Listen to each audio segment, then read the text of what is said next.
A peaceful person goes to a point and then argues it. If you are argumentative, then your progress is not all right.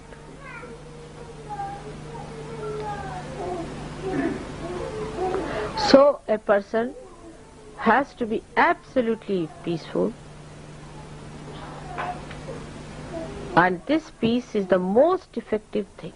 We are seeking the peace of the universe.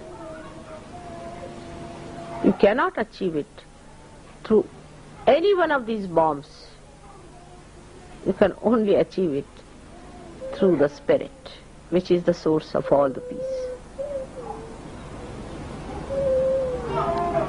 So, I would request all of you to give up tempers, angers. Peace is the greatest powerful thing on this earth. There's a story, a Chinese story interesting about it. There were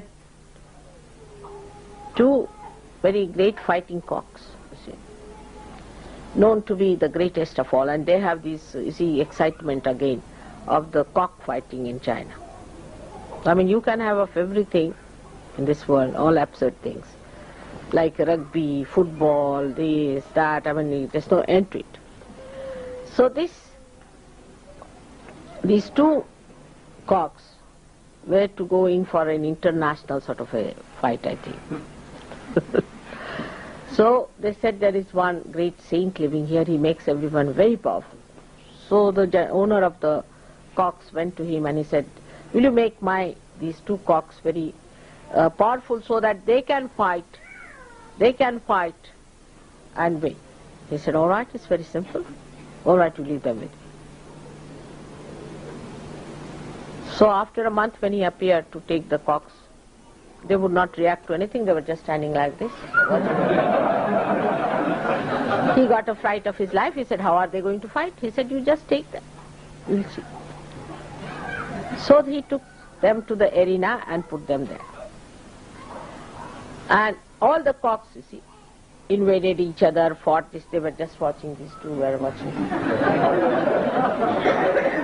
And all the rest of them got so frightened with these two, they all ran away. And they won. So the person who is peaceful is the powerful. The one who does not react to anything else is the most powerful.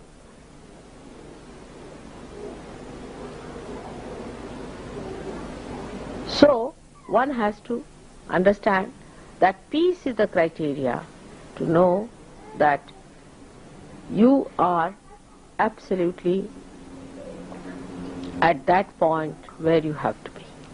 But peace by no chance means cowardliness. Because you see, I know what indiscretion is, human indiscretion. They think them cowardliness. No. You stand like this, not like this.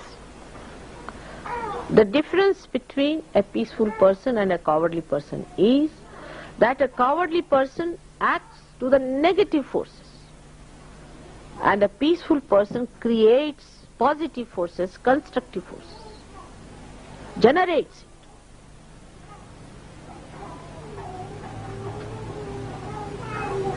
So you are not to be cowardly, but you have to be peaceful. And a peaceful person is like a magnet, you see, so soothing it is. So you can see now we are moving towards the soothing qualities of the Spirit. You have to soothe others, and not to excite, but to soothe. And that soothing quality, what you call is,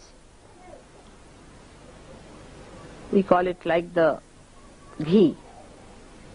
When the body is charred and is absolutely burning, then you put some sort of a ghee on it. So it becomes smooth. Like lubrication, lubricant. Such a personality is a lubricant. It doesn't go into friction but reduces frictions. It's a lubricant temperament. So you should judge yourself, am I a lubricant personality? For example, you see two persons are fighting. Alright? and one goes as a peacemaker. And one goes to excite it more. See, he joins them. Now the one who is the peacemaker is the Blessed One. Is the one who is the one moving towards God. Because he is the peacemaker.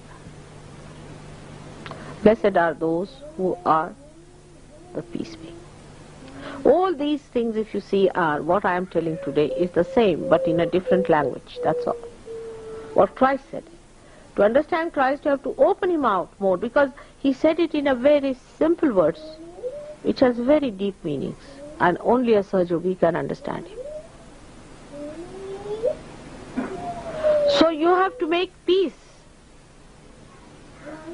But I have seen people being given Nobel Prizes of peace who have no peace within at all.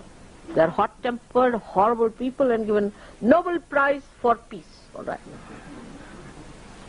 And personified temper, absolutely hot-tempered. And you call it peace. How can you have peace with a person who is so hot-tempered? So this is possible. In this human endeavor, anything is possible, you see. It's sometimes so absurd, you see.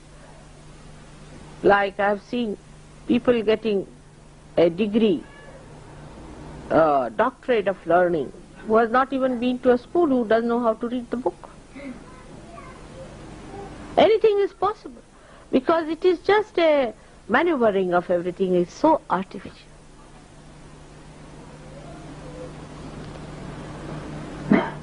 So the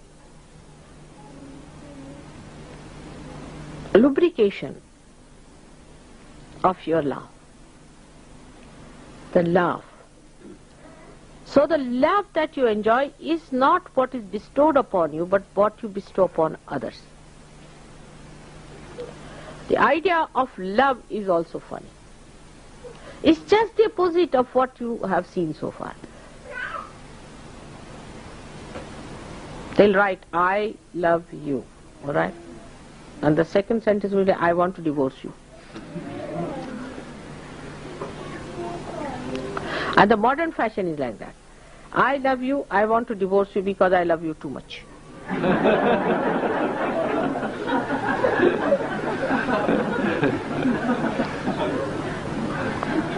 Because I want to spare you. It's very modern, very sophisticated. So the love that hurts others, love that tortures others, the love that expects is not love. Love that just flows, just forgives, it's just compassion.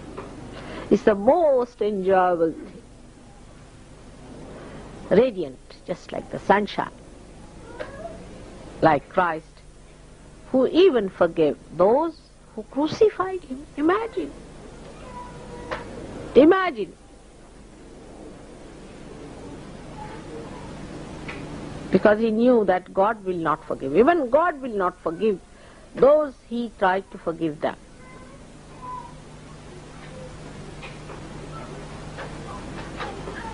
But we, those who call themselves Christians, those who are supposed to be Christians, are just the opposite of Christ. Just the opposite in every way, if you see. Just the opposite.